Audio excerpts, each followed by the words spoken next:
Hello, I'm Joe Rep. Welcome to the pitch and to Team Hwatever. Today we're going to be doing something a little different on the pitch. It's not something that I originally intended to ever do on the pitch because today I am doing a review. Over the course of time since I started this show, it sort of evolved from me pitching you the weird ideas from my brain to me just kind of talking about whatever I want to talk about. The weird ideas in my brain that I don't know what else to do with, I usually just figure out a way to do them anyway, and that's what the Schmook Network is. There will be spoilers in this review. While I've spoiled some things, if you want to know how it ends, you have to suffer through the whole show. As much as I like the show, I do consider myself a fan of it, I also kind of hate most of the actual show. And I'll explain what I mean by that nonsensical statement throughout the rest of this video. That's the point of the review. Starting at the beginning, I'm gonna go through this chronologically because my opinion on certain things in the show changed as it went, and I want you guys to experience the evolution of that with me. My first impression of the show was that it was good, just really generic. For the first few episodes, none of the characters really have their own personalities. You don't know anyone based on anything unique to them other than how they relate to the kid that went missing. For the first couple episodes, you don't really feel like the show has characters so much as a plot and the cliches that sort of play into them telling the plot, if that makes sense. Not that cliches are necessarily bad. Cliches can be helpful in establishing characterization and what have you, but it's not used here to help characterization. It's used here to replace it so that they can get back to telling their plot, which they still don't reveal much about in the first few episodes. So the one character that is good in the first few episodes is Nancy and her friend Barb, but Barb goes away after episode 2, so she's there, she's ginger, and then she's gone. The cinematography is great, the music is great. Everyone loves the music of this show. Like, the OST is like Tron Legacy, but darker and even more 80s. It's amazing. The problem is that there's not nearly enough of it. There are tons of scenes throughout the show that don't have any music whatsoever. They just feel weirdly quiet, and it's very noticeable too. There are always moments that you feel like should have music. They just left it quiet for whatever reason. Also, every now and then they'll sample music, and usually it's fine, maybe just a bit generic. But every now and then there's just songs that just really don't fit. Like, in episode 1, there's like this big fight scene where the government people are like just shooting people, and it's sad, and for whatever reason they're playing that dumb song about Alice in Wonderland. You know the one I'm talking about, or maybe you don't. Moving on past episode 2, Nancy starts to get actually involved with the plot since Barb's gone missing, which makes the show a lot better because the only character I cared about anyways is now also helping the plot, and that's great. That's a good thing. The problem is that despite the fact that it was focusing a lot on the one character I cared about, there's also way too many characters I didn't care about. Let's go through them really quick. Joyce's whole character by this point is that she misses her son, and that's understandable, but it's not an interesting character, and I didn't care about her. Mike was just too generic of a kid protagonist character for me to care about him, so there's that. 11, you don't know enough about by this point, so she just feels like something that keeps the kids important to the plot so that they're not just doing nothing and being kids the whole time. Jonathan does a lot of stuff that's legitimately creepy. The show tries to make you feel sympathy for him, but that's kinda hard when he's just... The police chief is, again, not bad, but he's just a cliche. I wanted the show to get better, but as I got to the middle of the show, I felt like the characters were becoming even more cliche than they were at the beginning, which is the opposite of how I you should feel about the characters in a show. Honestly, if it weren't for the fact that I was legitimately interested in what exactly the Upside Down was, I probably would have stopped after episode 4. Thankfully, I did stick with it because episode 5 is where the show starts to actually get interesting. Nancy's story also gets even more interesting in this episode. I love Nancy, like, beginning of the show to the end of the show, Nancy is beautiful. Beautiful. Just so good. I love her. Please marry me. I heard a beeping noise. I don't know what that is. We're not going to worry about it. The one thing about Nancy's story, well, really it's a problem with the whole show, but this episode is a good point to point out that the show consistently, repeatedly refuses to ever have interesting character interactions with characters that aren't in the same social groups.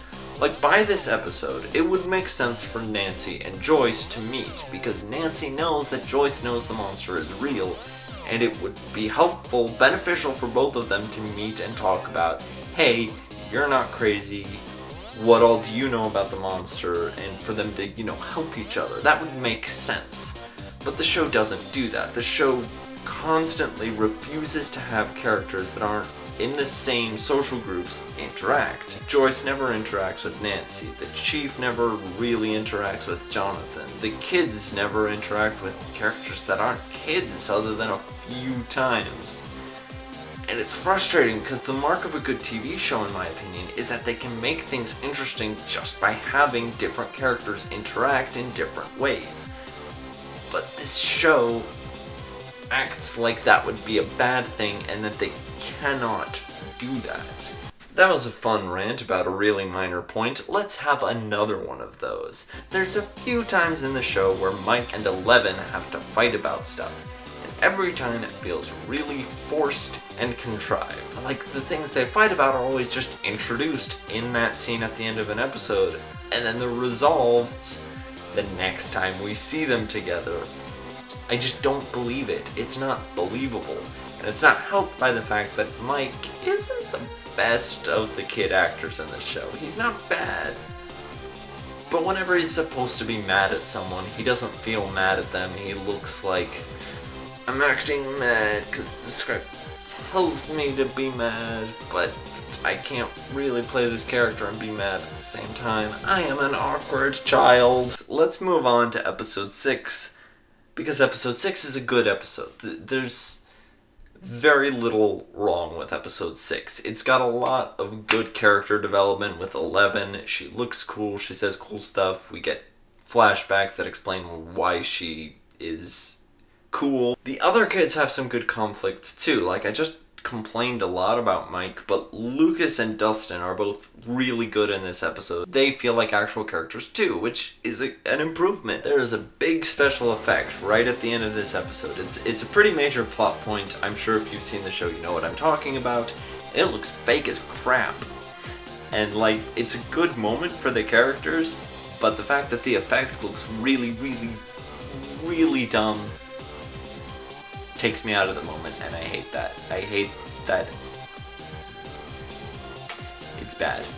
Moving on to the next episode, I loved episode 7. And if you've seen the show, you know why, because I just went on a rant about how no one interacts outside their social circles. Well, there's one episode where that's not the case, and that's episode 7. Episode 7, you get Eleven interacting with Joyce, and you get Mike and Nancy talking to each other. Everyone is in one place, and it's so good. Like, I wish more of the show should have had all the main characters in one place and breaking off in groups other than where they would normally interact. As it is, they kind of relegate it to the back half of this episode, which I just realized I didn't talk about the front half, which that was good too. There's an epic chase scene. Steve has a redemption arc. Like, there's a moment in this episode where Steve is like, I've been a jerk, and he does stuff to apologize and like work to make himself less of a jerk, and I wasn't expecting it. There's so many tropes and cliches they don't change or undermine in any way, but the dumb jock boyfriend character has a redemption arc, and I loved that, honestly. Steve makes a lot of the show that I don't like worth it, because he's a great character. Steve Holt! If the show was just episode 7, it would be a great show. Not just a good show, a great show. It's not, and that's okay. The final episode I won't go too in detail on. The things I will say about it are the things that bugged me. First of all, the whole point of episode 7 was getting everyone in one place, and as soon as they're all in one place, they break back up into the same groups again. That's annoying. I don't know why I expected anything different, but it's there. Another thing about episode 7 is that I'm pretty sure the monster breaks a rule they established about the monster in an earlier episode. Maybe I'm confused. I won't go too into detail about it because that's spoilery. And then the show ends. It's over. Stuff happens, and it ends. They leave things open for season 2, which they've already confirmed they are making a season 2, and I will be watching it. I am legitimately interested to see where it goes from here. Overall, I did like it. I consider myself a fan of the show. There's just a lot of legitimate problems the show has that hopefully they will not adhere to in season 2, because that would be great, and I would love it. The thing is that this show is extremely overrated. Tons of people will say it's the best thing ever, you have to watch it. And that's not the case. It's a very okay show, is how I would describe it.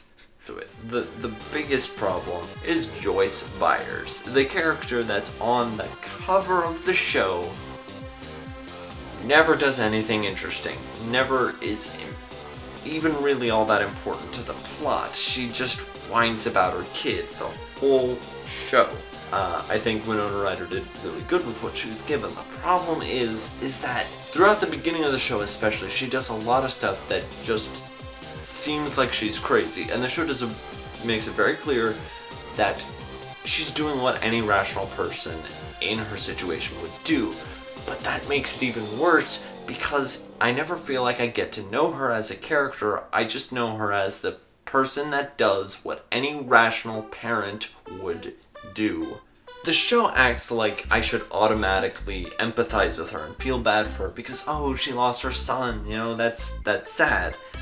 But I don't feel like I can root for her as a character, because what am I supposed to be rooting for her to do? For a character that's defined entirely by the fact that she is a parent, we almost never see her do any parenting outside of like a few flashbacks with Will.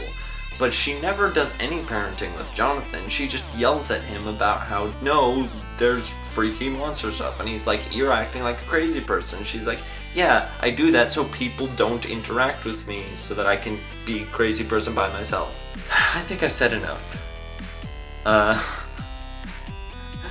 If you want to check out my other channels, you can. This weekend we are releasing the finale of the big show on Team Whatever, sorta kinda live. It's 20 minutes long. It's one of the best stories that I've had a hand in writing, I think. Please check it out. We really appreciate it. Thanks for watching, and goodbye.